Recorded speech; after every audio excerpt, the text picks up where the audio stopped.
Dear students, welcome to our channel. आज की इस वीडियो में आपके एनसीईआरटी मैथमेटिक्स की बुक चैप्टर 5 को हमने लिया है और इसे हम कवर करने के बाद लास्ट में एक्सरसाइज भी करेंगे और रिवीजन पार्ट आप लोग एंड में ज़रूर देख लीजिएगा।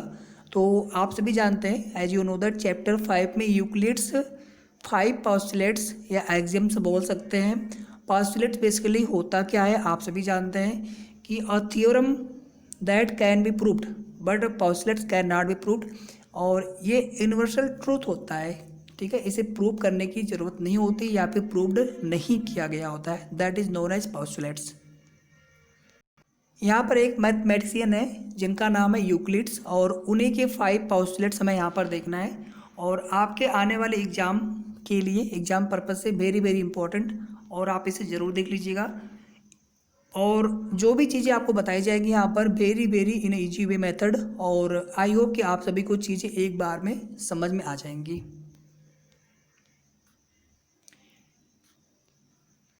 इंट्रोडक्शन पार्ट आप देख लीजिएगा, डायमेंशन, सरफेस, पॉइंट्स, लाइंस वगैरह, कर्व्स, जो भी चीज़ें हैं यूक्लिड्स, ठीक है, ये सारी चीज़ें आप देख लीजिएगा। इंपॉर्टेंट पॉइंट आप यहाँ से देखना स्टार्ट करते हैं हम लोग। A point is that which has no part, ठीक है। बेसिकली हमने एक डॉट ऐसे बना दी, ये पॉइंट हो गया आपका, और इसके अलावा इसके पास कोई पार्ट नहीं होता। Basically no dimension, no length, no, ठीक है, कोई भी कर्व या प्लेन कुछ भी नहीं होता है। सेकंड देख लो आप यहाँ पे, a line is breadthless length. Breadth basically that is the thickness, या आप ब्रीथ मतलब कह सकते हो ना, जो चौड़ाई होती है किसी चीज़ की, ठीक है। But a line has no breadth, ठीक है, ओनली लेंथ, ठीक, ओके। नेक्स्ट देख लो आप, the ends of a line are points. किसी भी लाइन, देखो बेसिकली ये आपका हो गया लाइन, और हमने ये लाइन सेगमेंट ले लिया, ये लाइन सेगमेंट हो गया, ये आपका हो गया रेज एरो की तरह। तो जो हमारा लाइन इसका एंड दैट इज पॉइंट्स, जो एंड पॉइंट है दैट इज ए पॉइंट, ठीक है। यानी कई सारे डॉटेड पॉइंट ऐसे मिल करके ये लाइन ड्रॉ कर सकते हैं हम लोग, या फिर हम ऐसे भी बोल सकते हैं, आगे हम देखेंगे पोस्टुलेट्स में, जहाँ पर बेसिकली या कह सकते हैं फाइनली जब उनका पोस्टुलेट्स उन्होंने बताया, ठीक है, प्रोड्यूस किया, तो उसमें उन्होंने यही कहा कि जो दो डिस्टिंक्ट या डिफरेंट पॉइंट्स होते हैं उनको हम जब कनेक्ट कर देते हैं तो लाइन ड्रा हो जाती है, ठीक है। तो आगे हम देखेंगे अभी इसको डिटेल में अच्छे से। नेक्स्ट आप देख लो, a straight line is a line which lies evenly with the points on itself. Means अभी मैंने आपको बताया स्ट्रेट लाइन में मेनी पॉइंट हो सकते हैं, कई सारे पॉइंट्स हो सकते हैं, और ये सभी जो पॉइंट्स होते हैं evenly lies itself on it, ठीक है, इसी लाइन पे सभी लोग लाई करते हैं। नेक्स्ट देख लो आप, a surface is that which has length and breadth only. Surface जिसमें लेंथ होता है, ब्रीथ होता है, और ये भी हो सकता है कि लेंथ आपका ब्रीथ के इक्वल हो, जैसे आपका स्क्वायर हो गया, ठीक है। The edges of a surface are lines. जो सरफेसेस होते हैं, जो सरफेस होते हैं, इनके जो एजेज हैं ये लाइन्स होते हैं। जैसे स्क्वायर अगर आपको ड्रा करना है तो आपको 4 लाइन्स की रिक्वायरमेंट होगी। A plan surface 7 point, a plan surface is a surface which lies evenly with the straight lines on it's. एक प्लान सरफेस, सरफेस मतलब ये पूरा प्लान सरफेस हो गया, ठीक है। इस पर कई सारे लाइन्स ऐसे आप ड्रा कर सकते हो, इसमें कई सारे लाइन्स ऐसे ऐसे आप ले सकते हो, ठीक है। तो यही ऐसे बताने का मतलब है। कुछ और इंट्रोडक्शन पार्ट है, आप देख लीजिएगा इसे, या फिर मैं आपको बाद में डिटेल में अगर देखना होगा तो मैं आपको बिल्कुल एक एक करके सारी चीज़ें नोटिफाई करा दूंगा क्या क्या इसमें कैसे है। बाकी ये सब इजी चीज़ें हैं जिन्हें जिन्हें आप बिल्कुल पढ़ करके आप समझ सकते हैं। यहाँ से हमारा जो इम्पोर्टेंट जो हमारा टॉपिक स्टार्ट होता है, यूक्लिड्स 5 पोस्टुलेट्स। फर्स्ट हमारा देख लो क्या है आप, a straight line may be drawn from any one point to any other point. Note that this postulate tells us that one straight line at least one straight line passes through two distinct points, but it does not say that there cannot be more than one such line. However, in his work, Euclid has frequently assumed without mentioning that there is a unique line joining two distinct points. ठीक है, we state this result in the form of an axiom as follows. देखो आप कैसे, ये मैंने दो points ले लिया और इसको मैंने कनेक्ट कर दिया, ऐसे लाइन ड्रा हो गई। अब यहाँ पे आप एक चीज़ ध्यान दो, इस पॉइंट्स के, इस लाइंस के अंदर ढेर सारे पॉइंट हो सकते हैं, ठीक है, मेनी इनफाइनाइटली मेनी पॉइंट्स हो सकते हैं, बट कोई भी दो पर्टिकुलर डिस्टिंक्ट पॉइंट्स को कनेक्ट करने के लिए, मिलाने के लिए हमें केवल और केवल एक लाइन ही ड्रॉ कर सकते हैं। इसके अलावा कोई भी ऐसी दूसरी लाइन पॉसिबल नहीं है जो दोनों, उन्हीं दोनों डिस्टिंक्ट पॉइंट को कनेक्ट करेगा। जैसे मान लो ये पॉइंट है P और ये पॉइंट है Q। अब आप इस P से एक पॉइंट, एक लाइन आपने ड्रा कर दी Q तक के लिए, जो कि Q पॉइंट को कनेक्ट कर रहा है। इसके अलावा आप Q पॉइंट से कोई भी दूसरी लाइन आप ड्रा करोगे, ये Q के पास नहीं जाएगा, किसी और पॉइंट्स को कनेक्ट कर सकता है। कोई भी आप लाइन ड्रा कर लो, ऐसे आप Q से कोई भी लाइन ड्रा कर लो, आप थोड़ा से भी आप यहाँ से डाइवर्ट हुए, अब ये जो लाइन है P को टच नहीं करेगा, P को कनेक्ट नहीं करेगा। यानी only one line is possible that will connects two distinct points. Understood? ये हो गया आपका फर्स्ट पोस्टुलेट्स यूक्लिड्स का। सेकंड देख लो आप लोग आगे। और terminated line can be produced indefinitely. और टर्मिनेटेड लाइन का मतलब हो गया, ये हो गया आपका लाइन, और हमने इसका एक सेगमेंट ले लिया, लाइन सेगमेंट, ये हो गया आपका terminated line. Can be produced indefinitely, अगर इसे हमें आगे प्रोड्यूस करना होगा तो हम आगे जो है पॉइंट्स इसी तरह से कनेक्ट करते जाएंगे, इधर भी हम ऐसे पॉइंट्स कनेक्ट करते जाएंगे, और इस लाइन को हम दोनों साइड से, दोनों इसके एजेस से, दोनों इसके एंड से हम इसको इनडिफिनेटली, यानी बिल्कुल हम कह सकते हैं कि इनफाइनाइट तक इनको हम प्रोड्यूस कर सकते हैं, इंक्रीज कर सकते हैं। ठीक है, तो यहाँ पे सिंपली आप देख लो, note that what we call a line segment nowadays in what Euclid's called a terminated line. So according to the present terms, the second postulate says that a line segment can be, देखो यहाँ पे word लिखा है line और दूसरा word है segment, तो line segment can be extended on either side to form a line. याद रखिएगा, ये आपका लाइन हो गया, ये लाइन सेगमेंट हो गया, यहाँ से हमने एक पार्ट कट करके निकाल दी, ये लाइन सेगमेंट हो गया, और इसको बोलते हैं रेज। ठीक है, तो आई थिंक सेकेंड वन आपको बिल्कुल समझ में आ गया होगा। थर्ड आप देख लो, a circle can be drawn with any centre and any radius. आप कोई भी सर्कल, कोई भी सेंटर आप ले लो सर्कल के लिए, कहीं से भी आप ड्रॉ कर लो आप स्पेस में। ठीक है, आप कॉपी पे ड्रॉ कर लो, किसी भी आप रेडियस का ड्रॉ कर लो। ठीक है, हमने यहाँ पे जो इसका एक पॉइंट ले लो आप इस सर्कल पे, इसको आप सेंटर मान लो, यहाँ से आपने एक कोई भी पर्टिकुलर रेडियस ले लिया, उसका आपने एक सर्कल ड्रा कर लिया, यानी कहीं से भी आप एक सेंटर लेकर के एक सर्कल ड्रा कर सकते हो। थर्ड आप देख लो, all right angles are equal to one another. आप जितने भी राइट एंगल ड्रा करोगे, सभी की जो वैल्यू होगी 90 डिग्री होगी, सभी जो होंगे इक्वल होंगे टू वन एनदर, इसमें कोई नई चीज़ आपको बताने वाली नहीं है। लास्ट 5 पोस्टुलेट नंबर 5 और वेरी वेरी वेरी इंपॉर्टेंट, इसको आपको अच्छे से समझना होगा। चलो स्टार्ट करते हैं। If a straight line falling on two straight lines makes the interior angles on the same side of it taken together less than two right angles, then the two straight lines if produced indefinitely meet on that side on which the sum of angle is less than two right angles। ठीक, अब इसको मैं आपको बता रहा हूँ क्या ये 5 पोस्टुलेट नंबर 5 क्या है यूक्लिड्स का। सपोज करो आपने टू लाइंस इस तरह से ले लिया, एक मैं ले रहा हूँ इस तरह से। क्यों इस तरह से ले रहा हूँ मैं अभी आपको समझा रहा हूँ। आप इसका कोई भी आप नाम ऐसे ले लो, ए बी, और ये बोल दो आप पी, और क्यू हो गया लाइन। ठीक है, लाइन ले रहे हैं बेसिकली, ना कि लाइन सेगमेंट। ठीक, दोनों साइड में मैंने एरो बना रखा है। अब यहाँ पर हम एक और लाइन लेते हैं जो कि इन दोनों लाइंस को इंटरसेक्ट करेगा, इसको हम बोल देते हैं एल।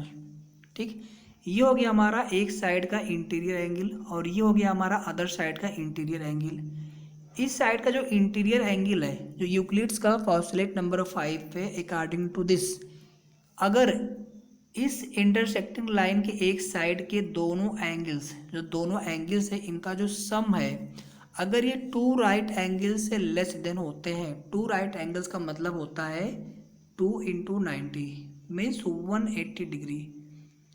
अगर ये 180 डिग्री से कम होते हैं, टू राइट एंगल से कम होते हैं, तो इस इंटरसेक्टिंग लाइंस के इस साइड में ये जो स्ट्रेट लाइन आपने दो पहले की ले रखी थी, ये आगे चल करके मीट करेंगे, इंटरसेक्ट करेंगे, बिल्कुल कन्फर्म है। और अदर साइड में जहाँ पर दोनों इंटीरियर एंगल्स के सम ग्रेटर देन या more than two right angles या 180 डिग्री से ज़्यादा होंगे इन दोनों का सम, उस कंडीशन में ये लाइन कभी भी मीट नहीं करेंगे। उस कंडीशन में ये लाइन कभी भी मीट नहीं करेंगे। थर्ड कंडीशन आप यही पे और समझ लो, इससे आपका एक्सरसाइज भी कंप्लीट हो जाएगा। इस बार हमने दोनों लाइन पैरेलल ले लिया इस तरह से, ये हो गया आपका इंटरसेक्टिंग लाइन। आप इस तरह एरो चाहे तो बना लो इस तरह से, और इसका आप नेम कर लो नॉमेनक्लेचर ABCD, और ये हो गया आपका L इंटरसेक्टिंग लाइन। देखो थर्ड कंडीशन क्या है, अगर ये इंटीरियर एंगल्स इस इंटरसेक्टिंग लाइंस के एक साइड का जो कि दोनों स्ट्रेट लाइन के साथ में बना रहा है, अगर ये दोनों इंटीरियर एंगल्स इनकी जो वैल्यू होगी, अगर ये is equal to two right angles means 180 degree के बराबर होता है, इक्वल्स होता है, उस कंडीशन में ये दोनों लाइंस यानी इस इंटरसेक्टिंग लाइन के इस तरफ ये दोनों जो लाइंस होंगी पैरेलल होंगी, ठीक है। और इसी तरह से अदर साइड के भी दोनों जो एंगल्स होंगे इनका भी सम 180 डिग्री के इक्वल हो जाएगा, क्योंकि अगर इस साइड का 180 डिग्री के इक्वल हो रहा है इस साइड का, तो ऑब्वियस सी बात ये पूरा एंगल 180, ये पूरा एंगल 180 है। जब ये एंगल मिल करके 180 बना रहा है तो ये जो रिमेनिंग एंगल बचेगा ये भी तो 180 बनेगा, ठीक है। तो इसलिए इधर भी जो दोनों स्ट्रेट लाइन होंगी इस इंटरसेक्टिंग लाइन के राइट हैंड साइड में, इधर भी ये पैरेलल होंगे। Finally AB parallel to CD होगा। अभी हम आगे एक्सरसाइज करेंगे, बिल्कुल सेम यही क्वेश्चन है। तो आई होप आप सभी को अच्छे से पांचों ही जो 5 पोस्टुलेट्स यूक्लिड्स के आपको बिल्कुल समझ में आ गए होंगे। और एक्सरसाइज जल्दी से यहाँ पर देख लेते हैं। बाकी आपको अपने लैंग्वेज में समझ में आना चाहिए, कैसे हम इसको अपने लैंग्वेज में लिख सकते हैं, राइट कर सकते हैं, ठीक है। एक्सरसाइज 5.2 देखते हैं यहाँ पर पहले, उसके बाद हम 5.1 पे आएंगे। देखो यहाँ पे फर्स्ट क्वेश्चन देख लो, how would you rewrite Euclid's fifth postulate so that it would be easier to understand. देखो बिल्कुल आप लोग ध्यान से सुनो और आप नोट डाउन भी कर सकते हो, ठीक है। First of all let's two straight lines naming AB and CD। Now let's another straight lines which intersect these two straight lines. If the interior angles at one side of intersecting lines is less than 90 degree, is less than two right angles, then at the same side of intersecting lines the two straight lines AB and CD will must intersect, while at the other side of intersecting lines where the interior angles are greater than the two right angles, it implies that at this side of intersecting line L the two straight lines never meet each other or never intersect. At the third condition, if the interior angles at one side of intersecting line L is equal to two right angles, it implies that the two straight lines AB and CD must parallel to each other, will parallel or parallel to each other. Similarly, if at the one side the sum of two interior angles or the interior angles are equal to two right angles, similarly at the other side the two interior angles also will equal to two right angles, means at this side the two straight lines AB and CD will also parallel. Finally we can say that the straight lines AB and CD are parallel, ठीक है। These are the three conditions, three different conditions. Second question आप देख लो, does Euclid's fifth postulate imply the existence of parallel lines. Yes, अभी मैंने आपको बताया, जो थर्ड कंडीशन मैंने बताया आपको, आप फिर से वीडियो को सुन लेना, ठीक है। और कैसे होगा मैंने एक्सप्लेन करके भी आपको दिखाया अभी, ठीक है। ये एंगल्स राइट एंगल्स होंगे, ये लाइन पैरेलल होगी, ठीक है, और इधर भी ये राइट एंगल्स ही बचेंगे। बेसिकली आप सभी जानते हैं ये पॉइंट हो गया, ये एंगल होता है 180, ठीक। हमने इंटरसेक्टिंग लाइन बना दी तो ये एंगल और प्लस ये एंगल 180 होगा। सिमिलरली ये एंगल और ये एंगल 180 होगा। अगर आपने ये दोनों एंगल ले लिया है और बेसिकली होता क्या, जब भी पैरेलल लाइंस होते हैं ना, तो ये दोनों एंगल्स जो इंटीरियर एंगल्स होते हैं इनका सम 180 होता है। सिमिलरली इधर के जो एंगल्स होते हैं इनका भी सम 180 होता है। ठीक है, बिल्कुल आप लोग जानते होंगे, इसका और इसका सम 180 होता है, इसका और इसका सम 180 होता है। ठीक है, तो ये हो गया दोस्तों आपका यूक्लिड्स 5 पाउसलेट्स। और आई होप अब इसमें कुछ भी ऐसा नहीं है जो बिल्कुल आपको समझने की अलग से ज़रूरत है, इतना ही आपको पढ़ना है। थोड़ा सा हम लोग समरी यहाँ पर देख लेते हैं जल्दी से। दो Euclid's defined a point, a line and a plane, the definitions are not accepted by mathematicians, therefore these terms are now taken as undefined. ठीक है, इसको प्रूव नहीं किया गया था यूक्लिड्स के द्वारा, लेकिन इसको बिल्कुल हम लोग जानते हैं और ये प्रूवन है, इसलिए इसको यूक्लिड्स की तरफ से हम ये अनडिफाइंड मान सकते हैं। बाकी ये सभी यूनिवर्सल ट्रूथ हैं। सेकंड देख लो आप, axioms or postulates are the assumptions which are obvious universal truths, they are not proved. Third आपका क्या है, थ्योरम्स आर स्टेटमेंट्स। थ्योरम्स क्या होते हैं, स्टेटमेंट्स होते हैं जिनको प्रूव कर सकते हैं, डेफिनेशंस होते हैं उनके। ठीक है, axioms previously proved, statements and deductive reasoning. Fourth देख लो आप, some of Euclid's axioms were things which are equal to the same thing are equal to one another. ठीक है, if equals are added to equals the wholes are equal. ठीक, if equals are separated from equals the remainders are equal. Things which coincide with one another are equal to one another. The whole is greater than the part. समझे नहीं आप, ये whole हो गया, ये part हो गया आपका, तो पूरा whole obviously greater than this part. Things which are double of the same things are equal to one another. Means ये हो गया और ये हो गया, दोनों मिलकर डबल हो जाएंगे, मीन्स ये दोनों पार्ट एक दूसरे के इक्वल है। Things which are halves of the same things are equal to one another. कोई भी आपका एक होल थिंग्स, इसका हमने जस्ट हाफ कर लिया, ये दोनों पार्ट क्या होंगे, ईच अदर इक्वल होंगे। ठीक है, तो आई होप ये सारे आपको समझ में आ गए, कुछ भी आपको इसमें अलग से समझाने की जरूरत नहीं है, बिल्कुल इजी पार्ट है। बस आपको जो 5 पाउसलेट्स है उसमें भी स्पेशली जो 5th वाला पाउसलेट्स जो कि मैंने आपको बिल्कुल अच्छे से बताने का प्रयास किया, आप लोग आई होप बिल्कुल समझ गए होंगे अच्छे से। आगे देख लो आप, यूक्लिड्स पाउसलेट्स वर जो 5 पाउसलेट्स अभी हमने पढ़े हैं। ठीक है, इसके बाद इसको रिवाइज कर लेते हैं एक बार जल्दी से। पहला क्या है, अ स्ट्रेट लाइन में be drawn from any one point two any other points. और एक चीज़ आप यही पर और सीख लो, कोई भी एक सिंगल पॉइंट से कितनी भी लाइन ड्रा कर सकते हैं हम लोग। सेकंड क्या था, और terminated line can be produced independently. ठीक है, थर्ड क्या था, a circle can be drawn with any centre and any radius या radii. All right angles means 90 degree are equal to one another. और पांचवा क्या था, if a straight line following on two straight lines makes the interior angles of the same side of it taken together less than 2 right angles। ठीक है, then the two straight lines if produced independently, अगर आगे बढ़ाए जाते हैं, meet on that side on which the sum if angles is less than 2 right angles। मतलब जिस side में ये दोनों एंगल्स ये लेस देन 2 राइट एंगल से कम होते हैं, इस साइड में ये जब दोनों स्ट्रेट लाइन्स इनको जब आगे बढ़ाते हैं हम लोग, तो ये कहीं ना कहीं मीट करेंगे, इंटरसेक्ट करेंगे 100%। ठीक है, तो बस इतना आपको याद रखना है। और थोड़ा सा आप लोग और आगे देख सकते हैं, 2 equivalent versions of Euclid's 5th postulates. First क्या है, for every line L and for every point P not lying on L there exist unique line M passing through P and parallel to L.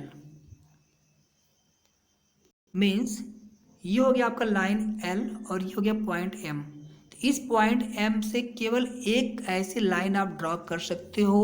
ठीक है, only one unique line are possible is possible. ठीक है, that will be parallel to, sorry ये point आप P कर लो और ठीक आप सही है, that will be parallel to this line. ठीक है, ये लाइन, इसके अलावा पॉइंट पी से आप कोई भी लाइन ड्रा करोगे, ये लाइन जो है इस एल के पैरेलल नहीं होगा। पैरेलल मतलब समझते हो आप लोग, अगर दो लाइन पैरेलल से कहीं पर भी ये मीट नहीं करेंगे, इंटरसेक्ट नहीं करेंगे कहीं पर भी।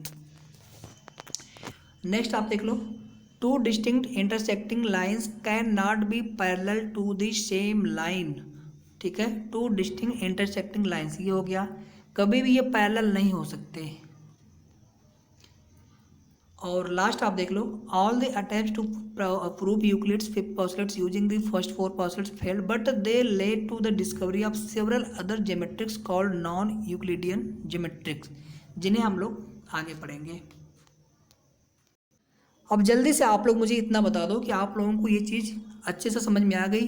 अगर समझ में आ गया तो आप लोग जल्दी से वीडियो को लाइक करके और फ्रेंड्स में, ग्रुप्स में आप लोग ज़रूर शेयर कर देना। और सबसे पहला काम, आप लोग चैनल को सब्सक्राइब करके बेल आइकन को आप नोटिफिकेशन, ऑल नोटिफिकेशन ज़रूर आप क्लिक कर देना, ठीक है, ताकि जो भी आगे की वीडियोज आए उनकी नोटिफिकेशन आप सभी को मिलती रहे। मैथमेटिक्स आप सभी के लिए बिल्कुल मैं इजी बना दूंगा। 9th के, 10th के, 11th के, 12th के सभी टॉपिक वाइज और चैप्टर वाइज हम लोग सॉल्व करेंगे। यहाँ पर हमने एक्सरसाइज 5.2 करा है, तो एक्सरसाइज 5.2 ही मेंशन कर रहा हूँ। एक्सरसाइज 5.1 में आपको अगली वीडियो में अलग से करा दूंगा, ठीक है। छोटा सा पार्ट होगा 5-7 मिनट का, आप उसे ज़रूर देख लीजिएगा। और यहीं पे आप सभी लोगों के लिए एक फेसबुक पेज है, साथ में टेलीग्राम चैनल का लिंक डिस्क्रिप्शन में गिवन है, आप लोग जा करके ज्वाइन कर सकते हैं या फिर आप लोग ज्वाइन कर लीजिएगा। Thank you so much friends, and thank you and thanks for watching.